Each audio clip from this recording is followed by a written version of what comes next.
So throughout the show, there's many times where Hamilton sort of goes into his own head, speaks about his fears, speaks about his desires, his needs. And there's a monologue that says, "I imagine death," and he does it several times in the show. And in my head, what I wanted to capture was like the pause of time and do a filmic close-up to almost like see what's in the back of his head. So as they're marching into the Battle of Yorktown, his first time in total command of his battalion, what we see is his group of marching troops sort of freeze, and they bring to life this lyric that he says. So right away, a thing that's very important is that we stop time so that the audience knows that this gesture is very stylized. So it goes 6, 7, I imagine death so much it feels more like a memory. This is where it gets me. So this position right here is important to me. It's the sense of pride that says, I believe in something so much, you can put a knife to my neck and I'm not going to change how I feel. So from memory, up in the back of my head, whom, we have this very vicious, violent position where now he's not afraid of facing death. So we have 6, 7, I imagine death so much it feels more like a memory. This is where it gets me. On my feet, enemy, head of me, right there. If this is the end of me, this was a hard move for us because it looks like I'm tying my bow tie. So I knew that I just wanted it to be simple, like, whoom, it's over. So we have this little here.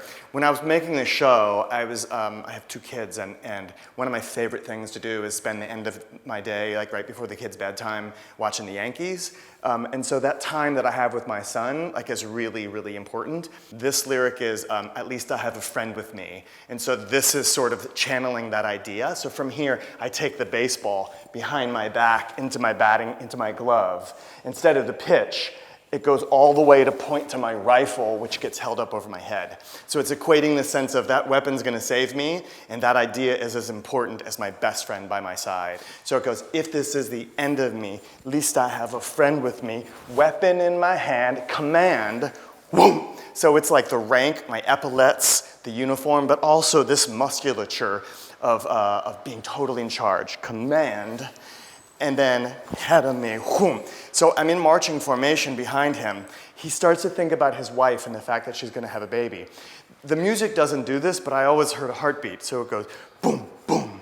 And so that's sort of reflected in the music, but for me, what I needed the cast to do was feel that heartbeat. So right away, we have a roll, and it goes to a contraction that starts to point to my head as if all I'm thinking about is what's in my head. So it goes 6, 7, and boom, boom. He's talking about his wife. To the other side, boom. And so what this is saying that the thing that's in the back of my head is ruling me. So this memory, this thought is way over here. We grab it, we put it down, and Eliza is right over our head on the balcony. We turn, and now this is where the fantasy, well, not so much fantasy, but the stop time of his thoughts starts to come back into real speed. The lyric is, we gotta go, we gotta get the job done. So when we were working on this, in this section we actually made up right down the street at a dance studio here in Harlem. It was about saying, how can we find a hip-hop step that feels like march? And we sort of went to this place. And right away we flip down the clothes as if we don't care about anything but ourselves. So it has a real street sensibility. So it goes 6, 7, 8, 1. We gotta go, we gotta get the job done. We push out with our foot, boom, boom, and throws down, and that's what takes us into formation.